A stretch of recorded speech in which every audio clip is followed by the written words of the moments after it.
Good morning বন্ধুরা। সকালে তো ভাত বসিয়েছি আর এখন কচুর শাক আর শাপলা রান্না করব। আর এখানে নেওয়া আছে, ব্লগটা দেখতে থাকুন।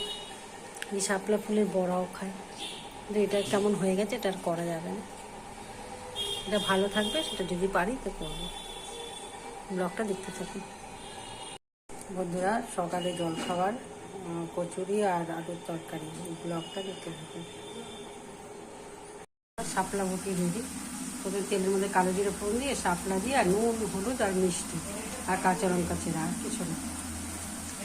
আর এখানে কচুর শাক হচ্ছে।